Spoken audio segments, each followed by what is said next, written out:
Apa kabar teman-teman? Kembali kita bertemu di kelas kreatif Seni Itu Menyenangkan. Kita akan melanjutkan pelajaran tentang keaktoran. Apa yang harus dimiliki oleh seorang aktor untuk seni peran? Itu yang akan kita dalami soal tentang seni peran. Nah, teman-teman beruntung loh bisa belajar langsung dari aktor dan aktris teater yang hebat-hebat ini.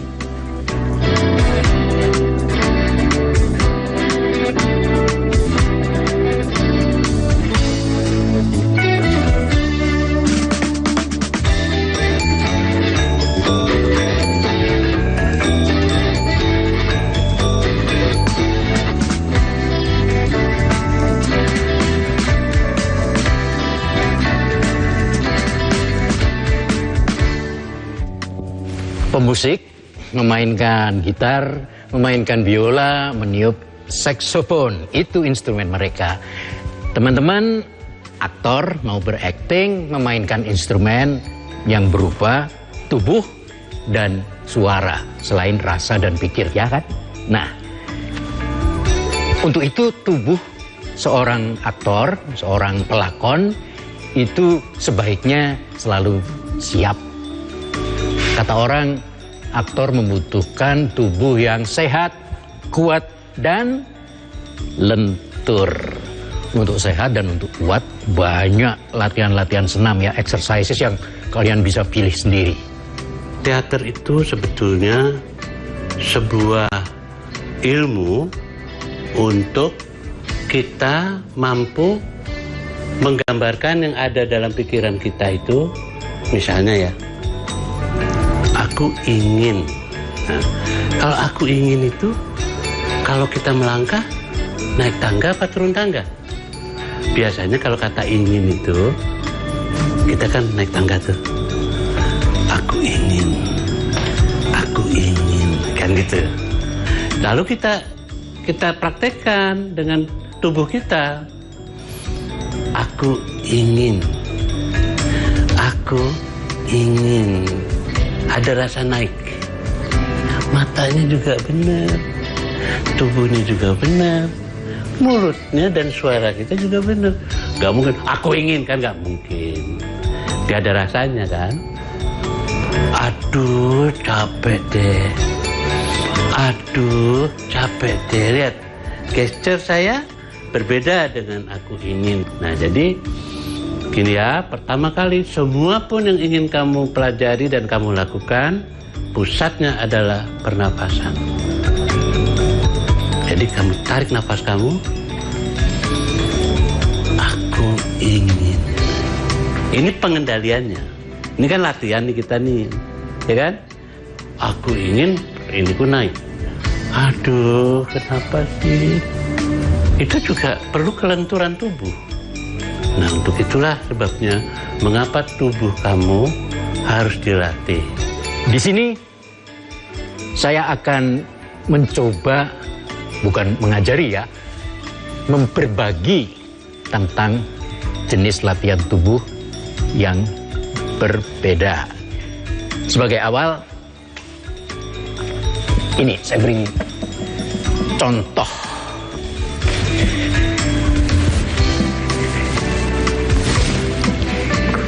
Di sini latihannya bukan untuk latihan dengan tenaga yang disertai pengejangan otot, tapi justru pelenturan, pelepasan. Ini misalnya. Ini kita seperti mau melepas tangan bergelang. Saya ayunkan sampai semutan. Kaki juga begitu.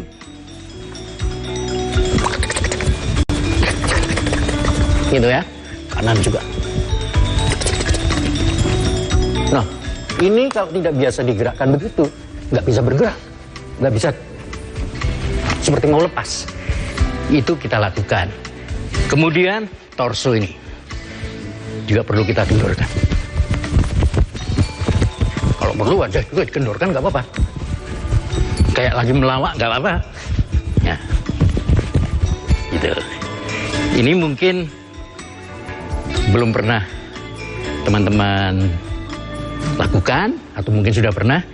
Yang penting saya mengingatkan jaga keseimbangan kalau melakukan latihan tubuh, jaga keseimbangan dengan antara latihan tubuh yang menggunakan pengejangan otot dengan latihan gerak yang halus, yang tidak menggunakan pengejangan otot.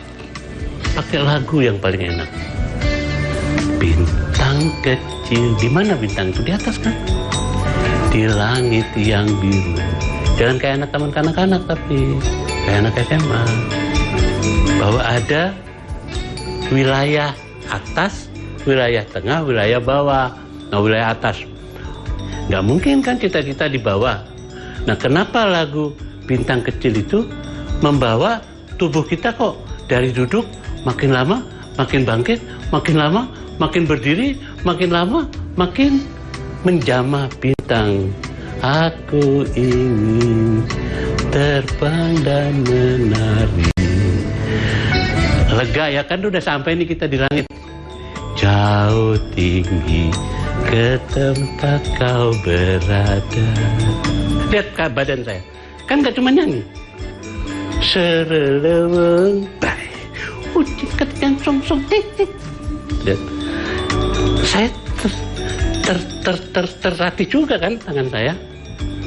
Nah, jadi lagu itu hanya alasan mengajak, tetapi kamu gerakan seluruh jiwa, kamu gerakan seluruh hayali kamu, imajinasi kamu. Maka itulah yang dinamakan imaji. Itulah daya khayal dalam bentuk impian. Nah, itu kira-kira gitu deh. Pasti teman-teman bisa kok. Kini teman-teman jadi makin tahu kan? Karena itu teman-teman harus terus menyimak dan belajar lebih lanjut.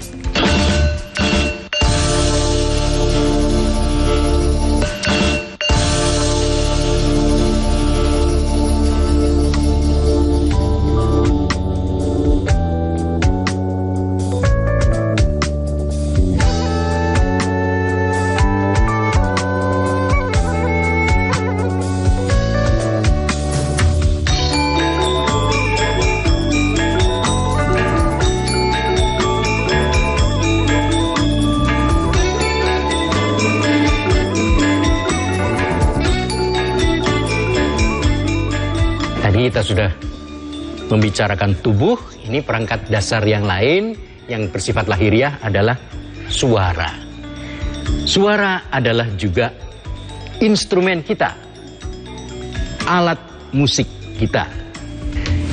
Nah, untuk memainkan suara kita ini, mari kita lihat dulu ada apa sih di suara itu, di vokal itu, ada aspek apa saja di sana. Ternyata teman-teman ada aspek yang namanya volume atau keras lirih suara. Ha, ha, ha, ha, keras lirih suara. Ada aspek atau segi tinggi rendah nada suara. Ha, ha.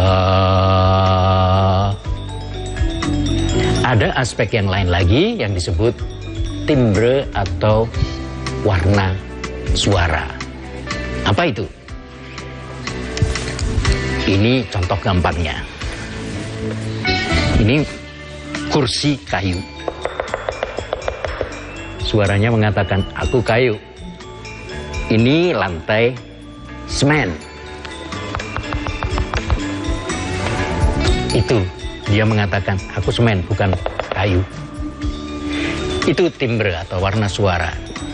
Nah, baik volume, lalu pitch atau tinggi rendah, dan warna suara bisa kita mainkan, bisa kita variasikan demi mendukung tokoh yang sedang kita mainkan, demi mendukung emosi-emosi tertentu yang sedang kita perankan, yang sedang kita mainkan. Tinggi itu tidak selalu berarti sama dengan keras. Keras dan tinggi itu berbeda.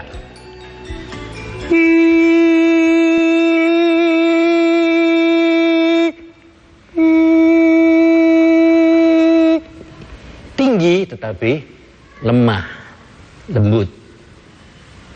Jadi tidak harus kalau tinggi itu keras. Tidak harus begitu. Begitu juga rendah, bisa keras, bisa lirih.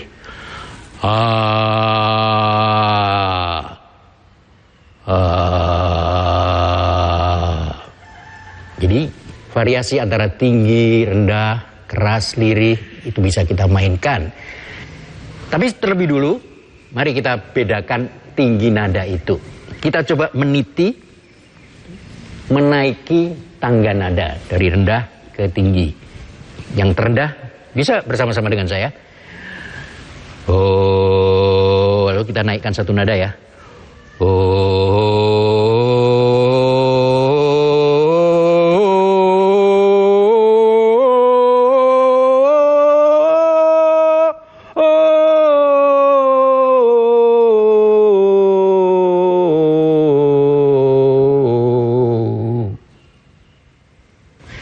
Teman-teman masing-masing coba temukan satu nada yang bisa teman-teman nyanyikan paling keras, volumenya paling keras, tetapi teman-teman merasa tidak perlu terlalu mengerahkan tenaga dan tidak memaksa leher ini bersih tegang. Itulah yang saya maksud dengan nada dasar. Kalau nada itu Anda gunakan sebagai dasar pengucapan Anda dalam berdialog misalnya, itu akan enak. Meskipun ada juga saatnya ketika kita harus menggunakan nada dasar yang berbeda. Kalau tokohnya mengendaki begitu, bagaimana lagi? Timbre pun bisa kita mainkan dengan memanipulasi ya, menggarap alat-alat ucap kita, bibir, hidung ya, lidah.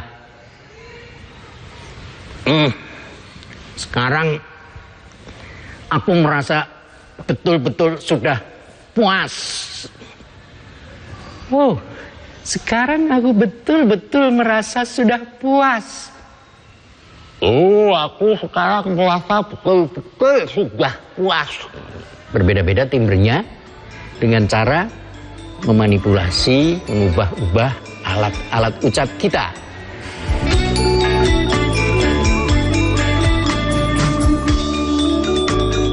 Nah, teman-teman berada di mana? Jangan lupakan bahasa lokal. Sangat punya kearifan. Nah, mulai dari bahasa yang kalian punya. Seperti saya kan, karena saya dibesarkan di Jogja, ibu saya orang Sunda, ya kan?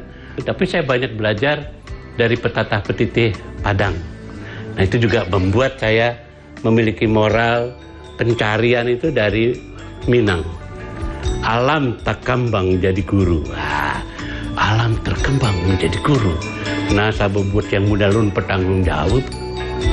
Be anak-anak dengebang, be anak-anak denge selawat, itu bahasa Aceh. Ya. Rek kumaha deui. Poho pisan, poho deui.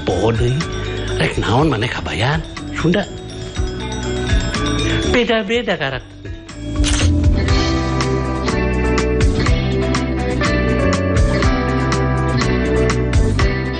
Ya kan, jadi persoalannya itu yang paling menarik dari aktor di Indonesia itu, teman-teman, kita nggak bisa namanya Tengku Umar, logatnya Jawa, ya nggak bisa dong. Ya kan, namanya Tuanku Imam Bonjol, logatnya Ambon, kan nggak mungkin. Nah, jadi dengan demikian saya kira logat itu penting. Nah, teman-teman sudah mendengar penjelasan dan paparan yang menyenangkan tentang dasar-dasar seni peran dan keaktoran. Nanti teman-teman akan lebih banyak mendapat wawasan dan pengetahuan dari mereka. Terus ikuti dengan gembira pelajaran ini. Oke?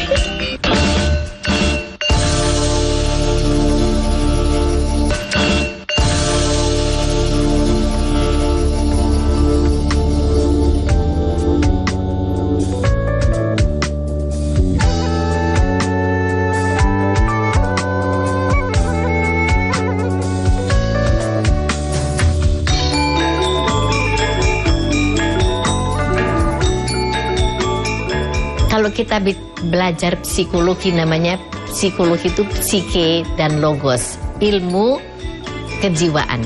Nah, yang dibilang jiwa itu adalah sesuatu yang perilaku yang tampak dan yang tidak tampak.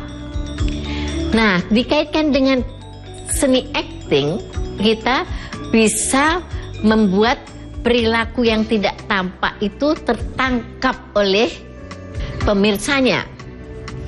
Untuk itu kita perlu kemudian membayangkan, merasakan, mengembangkan perasaan dan penghayatan kita, dan itu kemudian akan bisa tampil mungkin tidak di dalam tubuh tapi dalam wajah. Misalnya aku naksir, maka aku mungkin bisa dengan kelirikan mataku, kemudian dengan senyum di tahanku, banyak cara. Ada kelengkapan keaktoran yang lain, kelengkapan dasar keaktoran yang lain yang tidak lahiriah sifatnya, yaitu pikiran dan perasaan. Nah, sebagai perangkat, sebagai instrumen, dia pun perlu kita kelola, perlu kita latih, perlu kita pertajam secara tekun, secara tidak kenal lelah. Karena apa? Gini teman-teman, kalau seorang penulis lakon, menulis lakon, dia bercerita tentang tokoh-tokoh, tentang kejadian-kejadian yang menimpa tokoh-tokoh itu.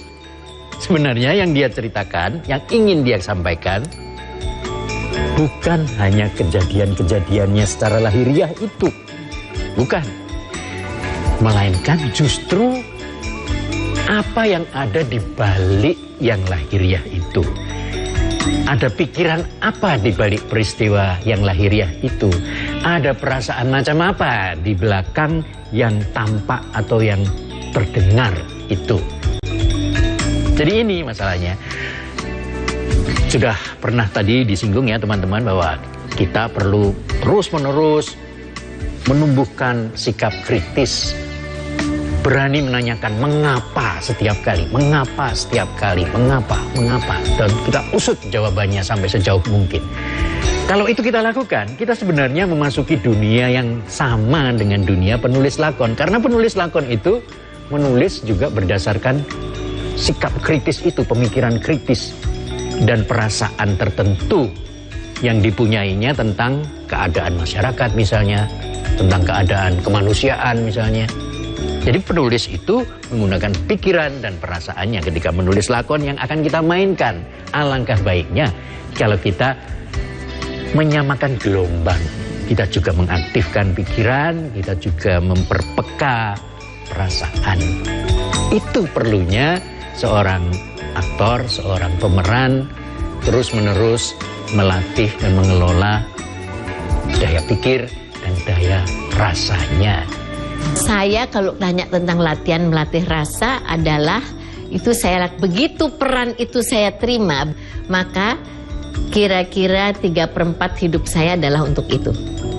Dan kemudian saya serapi apa yang ada di sekeliling saya serapi, saya tangkap, saya simpan, kemudian saya gulat seperti saya mendapatkan ingredients bumbu-bumbuan baru, kemudian saya bikin ramuannya di dalam sini, kemudian oke, saya akan menampilkannya seperti ini. Lalu kemudian saya akan tanyakan kepada sutradaranya, setuju nggak kalau saya melakukannya seperti ini? Dalam hal daya rasa itu, mungkin perlu saya ulang, yang sangat kita perlukan adalah daya empati. Daya untuk memahami dan ikut merasakan perasaan orang lain. Itu dia. Kalau kita mengembangkan empati kita, wah, itu sudah poin yang menguntungkan untuk memajukan kualitas atau mutu acting kita.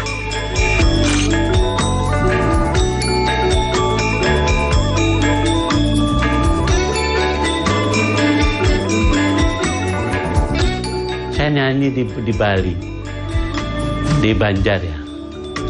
Satu-satu aku sayang ibu. Tidak bisa tuh. Kenapa satu-satu? Mesti dua-dua sayang bapak tuh. Dada satu-satu aja. Bagaimana Pak Slamet nih? Pandai tapi bodoh. Sih. Bagaimana saya tidak bisa menirukan suara mereka? Saya makan di rumah mereka. Saya minum di rumah mereka. Saya tidur di rumah mereka. Asing kengkeng tak baca-baca. Apa susahnya sih menghargai orang? Rendah hati. Kenapa? Itu yang saya bilang, knocking the door. Ketuk pintu. Anybody home? Ada orang di rumah? Ada. Siapa? Cina. Ya jangan pakai bahasa Arab. Kan begitu. Ya kalau ketuk pintu siapa? Orang Arab, ya jangan pakai bahasa Cina. Pasti nggak akan terjadi emotional relation. Nah gitulah deh. Jadi sebetulnya ilmu tuh di sekitar kalian. Ilmu tuh tinggal seperti udara, kamu hirup aja. Itu semuanya ilmu itu. Cuman siapa yang menghirup, kan itu yang penting. Kalau yang menghirup adik-adik dan teman-teman yang sekarang ngikutin acara ini, kan udah diajarin tuh. Buka mata, buka telinga, buka hati, buka perasaan. Tolong dong, jangan ada yang lewat begitu aja. Nah mulai hari ini, coba rasakan. Jadi seorang aktor harus mengembangkan potensi yang dimilikinya. Untuk mengembangkan potensi itu, seorang aktor harus berlatih dengan disiplin. Berlatih, berlatih, berlatih. Itu kata kuncinya. Semoga teman-teman yakin kalau berlatih teater itu sangat menyenangkan. Sampai jumpa di kelas berikut yang lebih menyenangkan.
Kerusuhan aksi demo tolak Undang-Undang TNI di depan Gedung Negara Gerahadi Surabaya pecah. Petasan yang dipegangnya meledak dan mengenai dada, wajah, dan tangannya. Akibat kecelakaan itu, sebanyak 7 orang pemudik dari 2 minibus mengalami luka-luka. Memberangkatkan 58 kereta api jarak jauh, terdiri dari 49 kereta api jarak jauh reguler. Ratusan warga berdesakan untuk memasuki halaman Gedung Negara Gerahadi Surabaya. Dalam kegiatan open house, Saksikan Pojok TV hanya di JTV. Kemenangan 1-0 cukup bagi skuad Garuda untuk menjaga asa lolos ke Piala Dunia 2026. Pertandingan seru tersaji dalam regular season NBA antara Chicago Bulls melawan Los Angeles Lakers. Argentina lumat Brazil dengan skor telak 4-1. Dua pembalap McLaren ini tampil solid sepanjang 56 lap balapan.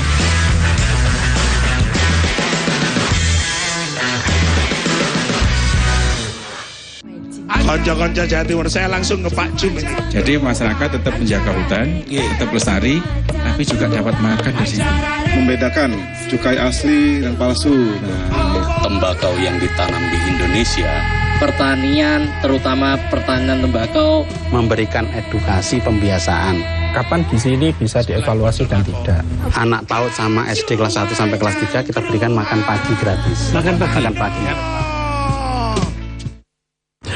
Duwe pulsa. Gak duwe pulsa iki lho Ron, tak bedheki kon iso jawab oleh pulsa. Temen lagi. Ayo. Tukang dendam. Ayo. Oh, tukang sihir. Iki. Loh, iki. Ya, delok-delok. Bener.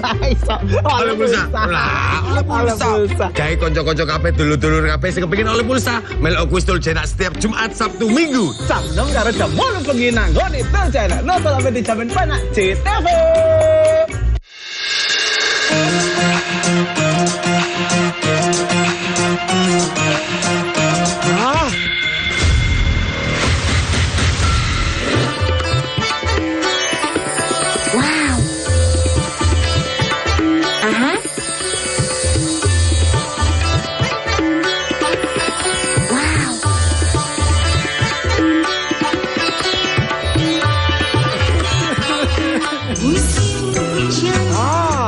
Mantap suaranya.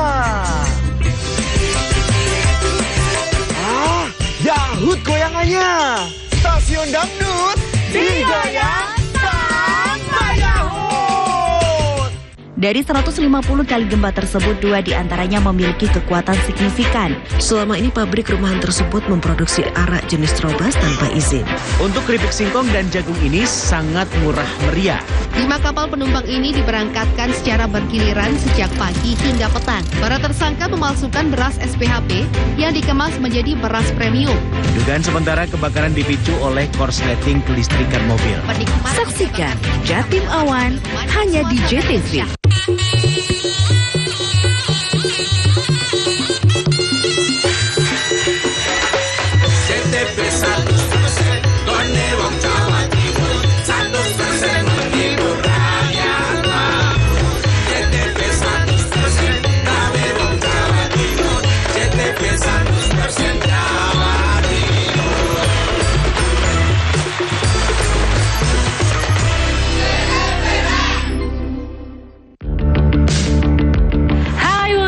Kembali berjumpa di Jelajah Kuliner. Seperti biasa, beragam menu-menu kuliner akan kami hadirkan untuk Anda supaya menjadi rekomendasi Anda mencari menu kuliner pilihan. Tentunya bersama saya, Cahyani Deat.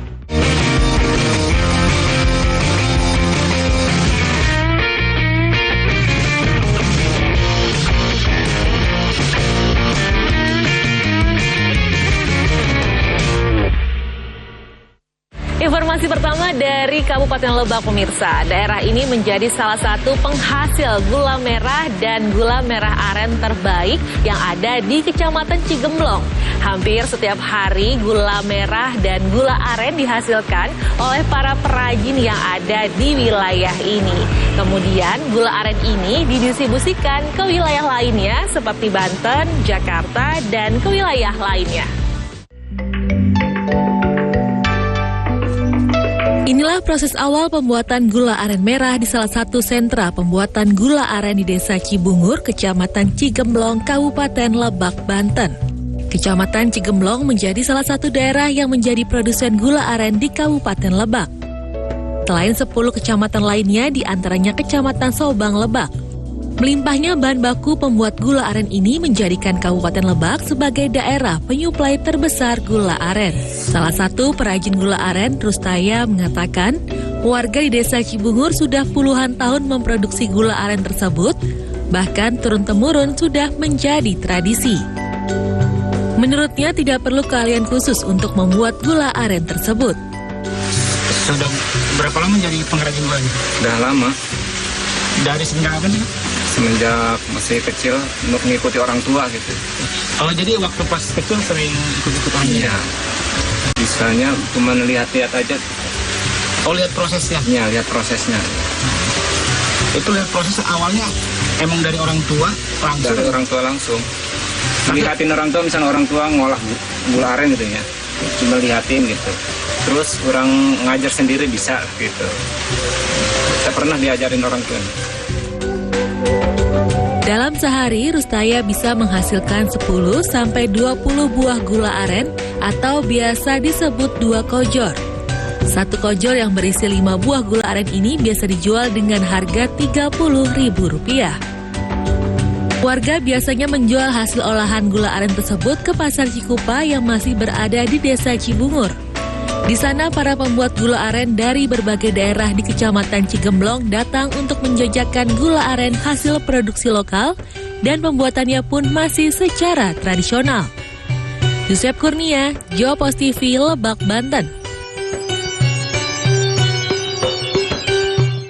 Selanjutnya pemirsa, ada sepasang suami istri petani gula aren di Desa Tumaluntung, Kabupaten Minahasa Utara yang tetap bertahan menjaga kualitas gula aren mereka. Dan mereka ini sudah 30 tahun memproduksi gula aren yang dibuat dengan cara tradisional tanpa menggunakan bahan kimia.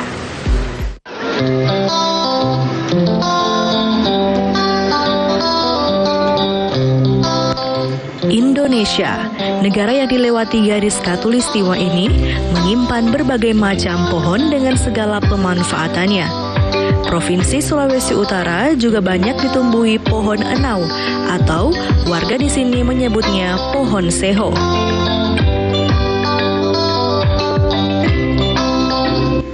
Tanaman jenis palma ini sangat dimanfaatkan oleh warga Buminyur Melambai dengan membuat gula aren atau gula merah.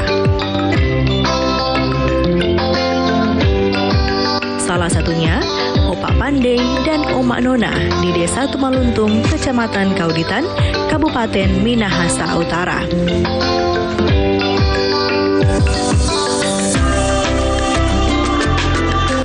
Kedua petani gula aren ini bukan sekedar petani dadakan. Kedua pasangan suami istri tersebut sudah menjadi petani gula aren sejak 30 tahun yang lalu. Di tengah ganasnya bumi yang sedang berpandemi, keduanya saling membantu untuk menyambung hidup di hari tuanya.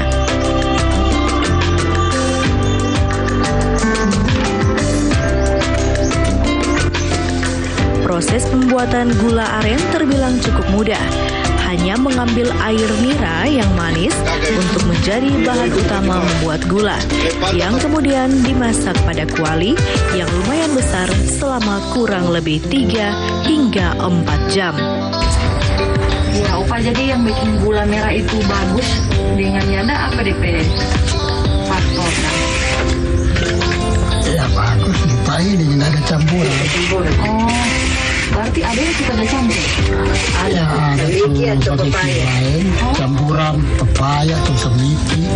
Kalau begitu jadi banyak tuh dulu, tapi tawar. Langsung namanya. Banyak dasar di cookies. Ini manis. Iya, pantasan sama yang gula-gula rupa Jawa. Ada gula-gula Jawa begitu kan nggak manis tuh. Iya, so campuran pepaya masa itu atau semiki. Semiki orang kupat.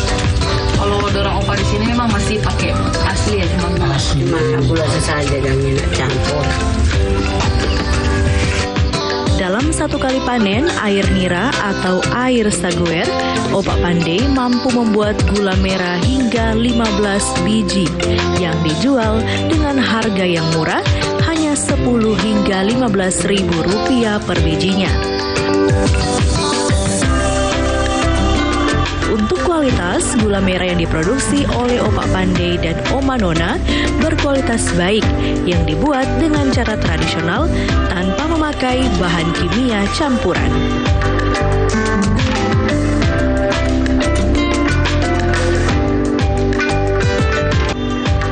Nah, gula merah atau gula aren mempunyai rasa yang manis, sama seperti kedua pasangan suami istri ini yang mempunyai kisah manis untuk bertahan di tengah pandemi COVID-19.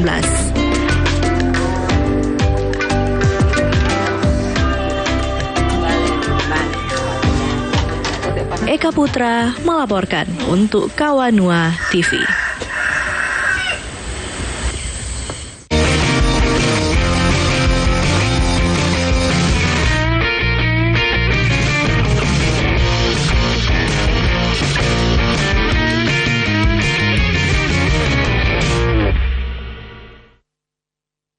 Harmoni hubungan industrial pekerja dan pengusaha adalah kunci dan kesejahteraan bersama. Sampaikan harapan Anda terkait hubungan industrial di sekitar Anda dalam video pendek dalam rangka May Day 2025. Total hadiah jutaan rupiah. Berikut persyaratannya. Kirim karya video dan identitas diri melalui link video BLT konten video May Day 2025 paling lambat 27 April 2025. Kerusuhan aksi demo tolak Undang-Undang TNI di depan Gedung Negara Gerahadi Surabaya pecah. Petasan yang dipegangnya meledak dan mengenai dada, wajah, dan tangannya. Akibat kecelakaan itu, sebanyak 7 orang pemudik dari 2 minibus mengalami luka-luka. Memberangkatkan 58 kereta api jarak jauh, terdiri dari 49 kereta api jarak jauh reguler, ratusan warga berdesakan untuk memasuki halaman Gedung Negara Gerahadi Surabaya. Dalam kegiatan open house, saksikan Pojok Pitu hanya di JTV. Kemenangan 1-0 cukup bagi skuad Garuda untuk menjaga asa lolos ke Piala Dunia 2026. Pertandingan seru tersaji dalam regular season NBA antara Chicago Bulls melawan Los Angeles Lakers. Argentina lumat Brazil dengan skor telak 4-1. Dua pembalap McLaren ini tampil solid sepanjang 56 lap balapan.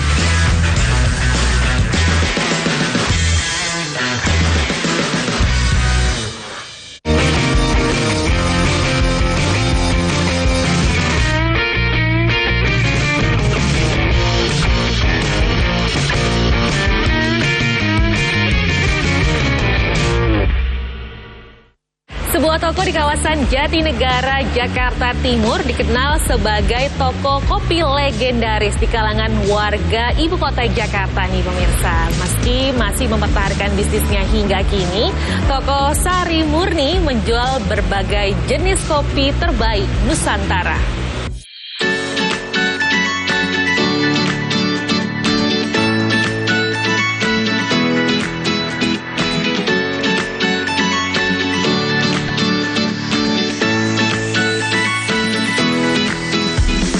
Minum kopi menjadi bagian dari gaya hidup masyarakat. Tak heran di Indonesia, kedai kopi banyak bermunculan. Kini, rasanya tidak sulit menemukan kedai kopi modern hingga konvensional yang menjual secangkir kopi. Keberadaan toko kopi Sari Murni bisa menjadi sebuah bukti bahwa budaya menikmati kopi sudah mengakar sejak lama di Indonesia. Toko kopi yang menjual biji hingga bubuk kopi ini sudah ada sejak 1952. Awalnya, toko kopi legendaris ini sempat berpindah-pindah tempat, mulai dari berjualan di bawah pohon di dekat stasiun Jatinegara, hingga akhirnya menetap di sebuah ruko, masih di kawasan yang sama. Zaman dulu orang tua saya ngajak abangnya terus ngajak adiknya, jadi 3 saudara ya. 1952 lah. Tapi dulu posisi kan bukan di sini, di dekat stasiun, tapi pinggir jalan di bawah pohon sengon. Terus ya tahun 72 pas PJK bangun pindah ke sini, 74 pindah dekat stasiun lagi. Sekarang dibongkar ya balik sini lagi. Toko kopi yang saat ini dikelola oleh generasi kedua menjual kopi-kopi fresh atau kopi yang baru saja digiling tanpa pengawet. Kopi yang dijual di toko ini berasal dari biji kopi terbaik yang ada di Nusantara dengan jenis Robusta dan Arabica yang didatangkan dari Sulawesi. Dari Sulawesi dan Sumatera, cuma 2 sih, kita cuma Sulawesi sama Sumatera. Iya, yang kalau Sulawesi ya biasanya Toraja buat Arabikanya, tapi kalau yang Robustanya kan dulu Sulawesi juga ada, tapi kalau Gayo ya Sumatera yang Arabikanya. Ragam jenis kopi ini dijual mulai harga Rp60.000 hingga Rp200.000 per kilogramnya. Toko Sari Murni ini tidak hanya menyediakan bubuk kopi, konsumen juga bisa membeli biji kopi yang diinginkan, baik murni maupun campuran lebih dari 1 jenis biji kopi. Tidak hanya usianya saja yang telah capai 70 tahun, toko ini juga masih menggunakan alat penggiling kopi tua setiap hari. Oh ini dari zaman dulu Pak, dari orang tua saya udah umurnya sama saya tuan mesin gilingnya. Tapi ya mesin giling, kalau teknologi sih serasa hampir sama aja, cuma yang sekarang punya mungkin lebih banyak variasinya deh, bisa langsung misalnya mau mesin bikin cappuccino atau espresso gitu, biasanya tinggal disetel langsung, dia ngatur sendiri buat kekasaran. Toko Sari Murni buka dari Senin sampai Sabtu sejak pukul 9.30 hingga 16.30 waktu Indonesia Barat. Toko Sari Murni menjual kopi dengan merek Bintang Mercy atau lebih dikenal masyarakat dengan kopi cap sedan. 70 tahun usia bisnis ini, toko kopi legendaris di ibu kota masih akan terus menghadirkan bubuk dan biji kopi terbaik bagi para pecinta kopi. Devi Novaldi, Seto Pratomo, JPM TV. Sebuah kedai kopi di Depok, Jawa Barat menawarkan pengalaman ngopi di pagi hari dengan cara berbeda nih pemirsa, yaitu ngopi sambil berjemur. Nah, kira-kira seperti apa ya ngopi sambil berjemur? Kita lihat yuk liputannya berikut ini.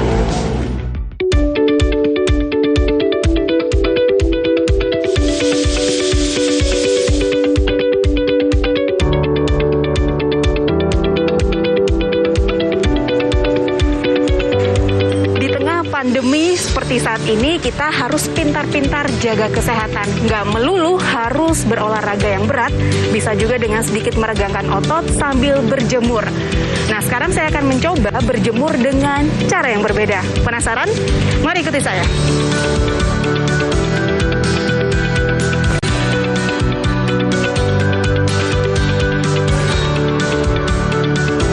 Kedai Nyambi Kopi di Depok, Jawa Barat ini sejak sepekan terakhir menawarkan paket berjemur sambil ngopi seharga Rp50.000 per orang. Sebelum datang, Anda wajib mendaftar melalui formulir online di media sosial Nyambi Kopi untuk memilih hari dan jam kedatangan. Tersedia 3 sesi, yaitu pukul 8 hingga 9 pagi, 9 hingga 10 pagi, dan 10 pagi hingga 11 siang. Selamat pagi, Mbak. Halo, selamat pagi. Udah order, Mbak, atas nama Yuli. Jam berapa? Jam 9 sampai jam 10. Pakai jemur ya? Iya. Oke, pembayarannya mau tunai apa non-tunai? Non-tunai aja. Untuk scan QR langsung di-scan di bawah aja. Oke.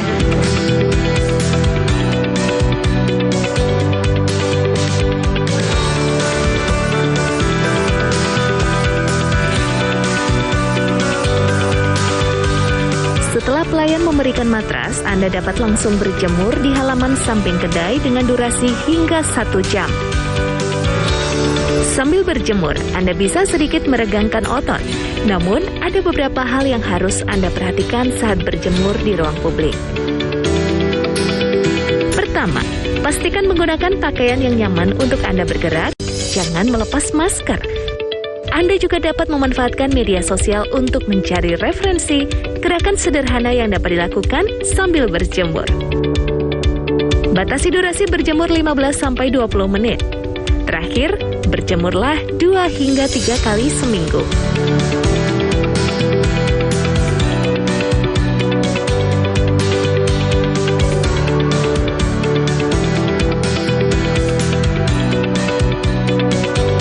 Berjemur sambil ngopi tercetus dari pemilik kedai, Andri B. Ia turut terdampak kebijakan PPKM. Untuk menarik minat konsumen, Andri pun putar otak. Ini mungkin baik untuk diaplikasikan sebagai bentuk nyata dari konsep-konsep gaya hidup sehat kan gitu kan, dimana kadang ngopi itu identiknya sama nongkrong hanya seperti itu aja. Nah, saya berpikir ini mungkin baik untuk dijadikan program ini gaya hidup sehat gitu kan, berjemur sambil ngopi. Dari membeli paket berjemur seharga Rp50.000, Anda mendapat pinjaman matras, segelas kopi, air mineral, dan makanan ringan. Mencari suasana baru saat berjemur inilah yang menarik minat Muhammad Mufti.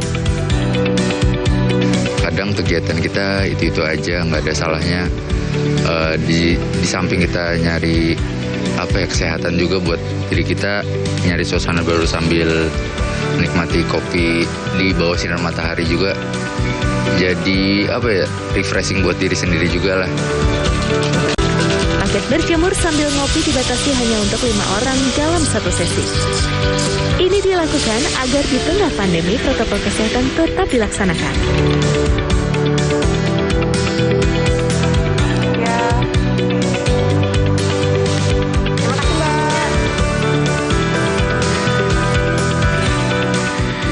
Berjemur di pagi hari dapat meningkatkan vitamin D di dalam tubuh sehingga fungsi otot dan juga syaraf lebih terjaga dan dapat membentuk imun.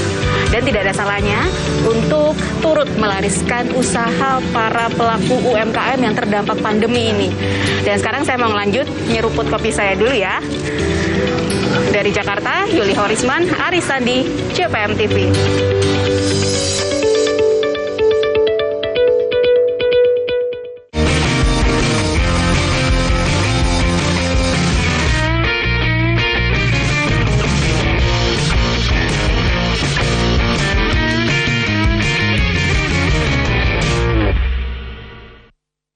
Pas sekali Anda bersama kami karena bukan kami namanya kalau tidak ada solusi. Yang tadinya kakinya harus diamputasi, dia balurkan itu Blue 99, itu lama-kelamaan dalam 2 bulan sembuh.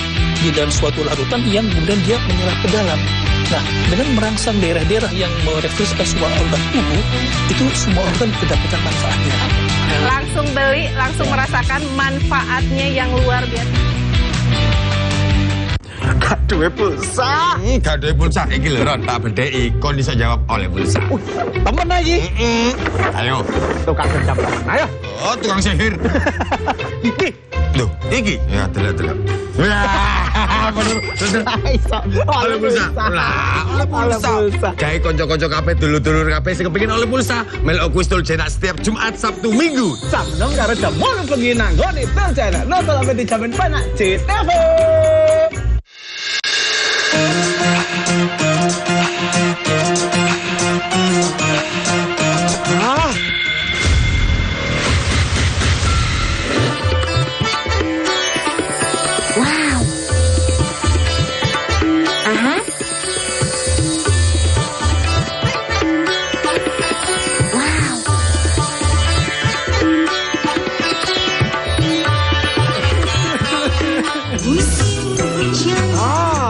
Mantap suaranya.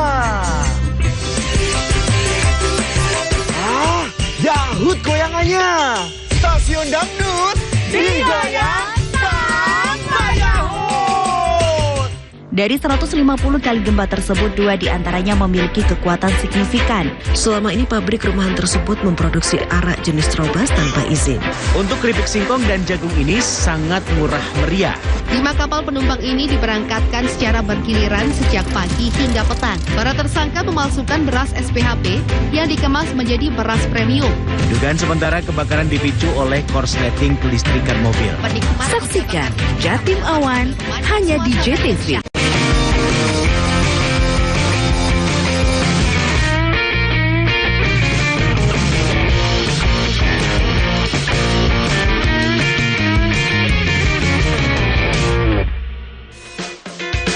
Pemirsa, jika Anda berkunjung ke Desa Daun, Sangkapura, Gresik, Jawa Timur, Anda wajib nih mencoba ragam hidangan lobster di restoran ini.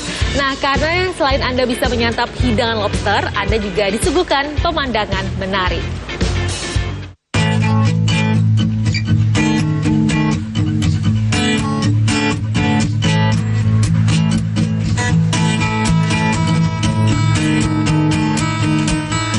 Bila Anda berkunjung ke Pulau Bawean, tentu saja selain disuguhi pemandangan alam, tak lengkap bila tak mencicipi lezatnya lobster. Bila di kota besar, harga satu lobster dibanderol jutaan rupiah, namun di Desa Daun, Sangkapura, Gresik, Jawa Timur jauh lebih murah.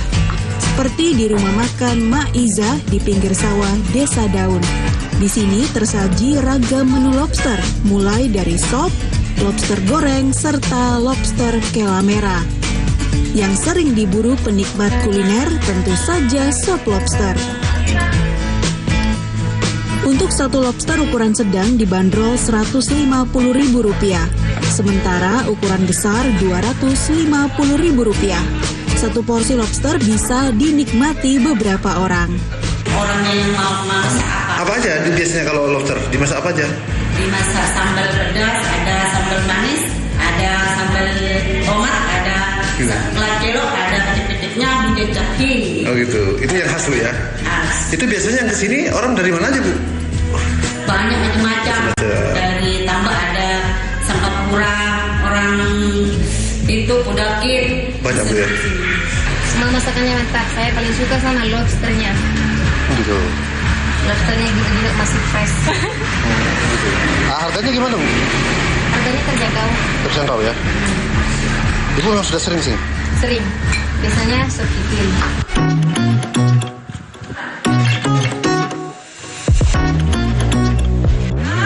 Namun ingat, jika menyantap lobster harus menimbang faktor kesehatan karena lobster tinggi kolesterol. Muhammad Amin, JTV, Gresik, Jawa Timur.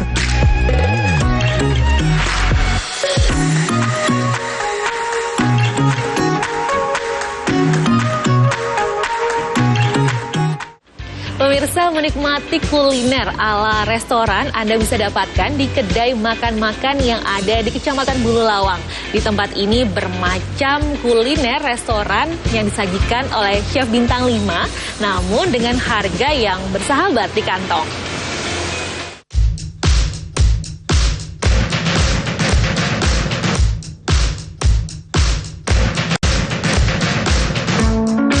Menikmati kuliner dengan kualitas mewah dengan harga yang merakyat kini bisa dinikmati masyarakat Kabupaten Malang.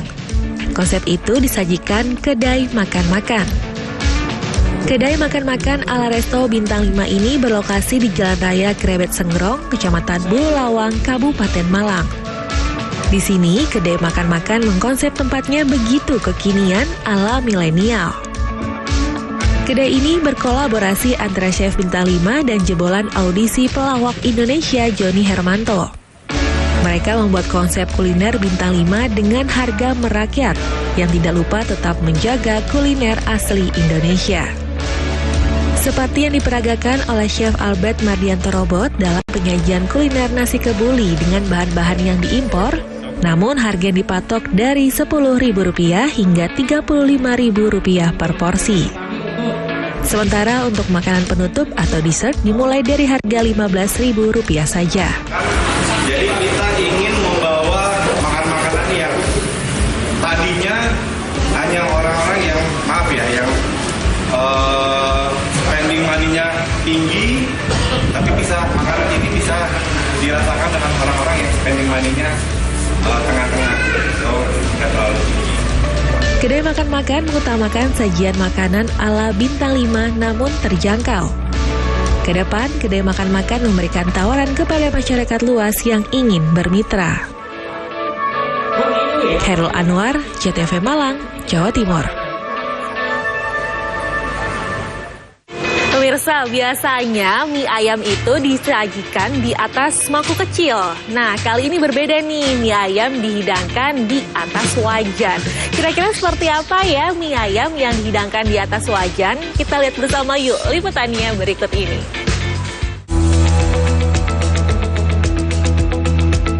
Bila biasanya mie ayam disajikan di atas mangkuk atau di atas hot plate, tapi berbeda dengan mie ayam kedai mertua yang berada di Jalan Ki Ageng Suro Dipoyono, Kelurahan Kanigoro, Kecamatan Kartoharjo, Kota Madiun.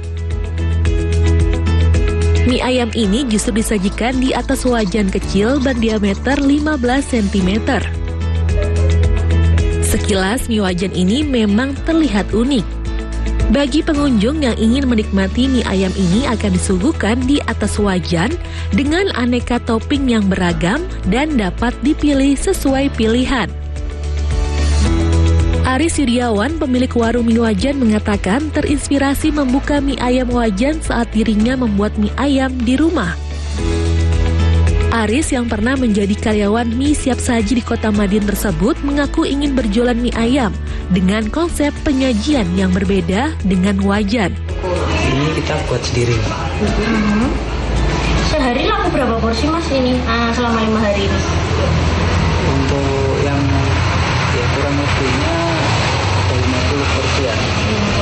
Ya itu sekiranya soalnya ini yang Eka Wulan, pecinta kuliner dari Madiun, saat mencoba menikmati mie wajan mengatakan tertarik setelah melihat foto sajian mie wajan di media sosial yang menurutnya unik. Hal senada juga dikatakan Sri Mulyani dari Pacitan yang penasaran dengan mie wajan yang menurutnya di Kota Madiun dan sekitarnya belum ada.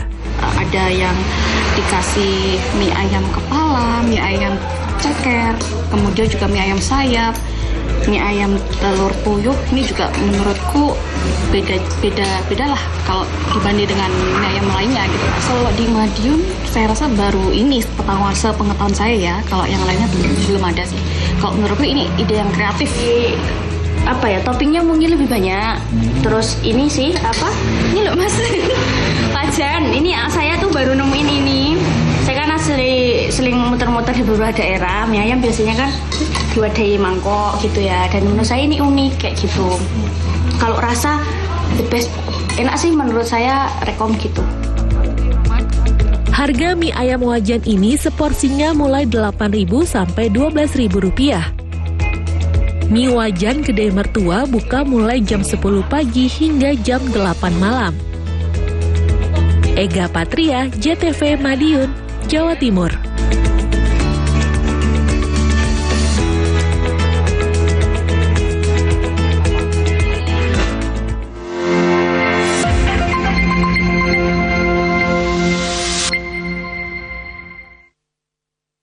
Kemenangan 1-0 cukup bagi skuad Garuda untuk menjaga asa lolos ke Piala Dunia 2026. Pertandingan seru tersaji dalam regular season NBA antara Chicago Bulls melawan Los Angeles Lakers. Argentina lumat Brazil dengan skor telak 4-1. Dua pembalap McLaren ini tampil solid sepanjang 56 lap balapan.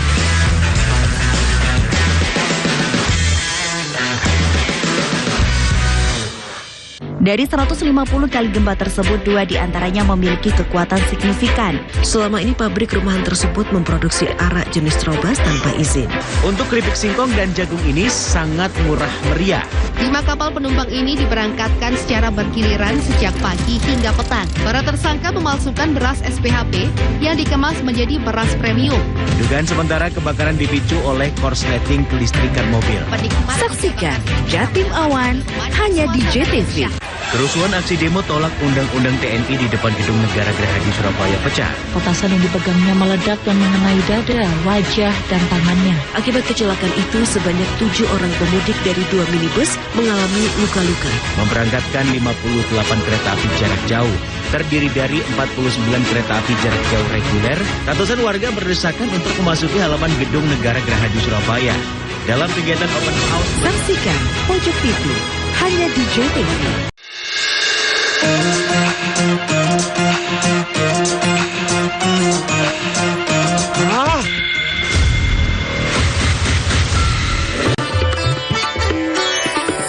Wow.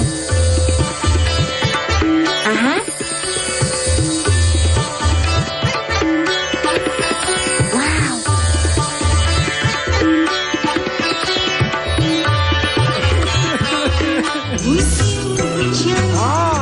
Mantap suaranya.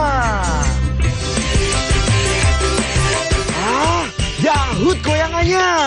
Stasiun Dangdut.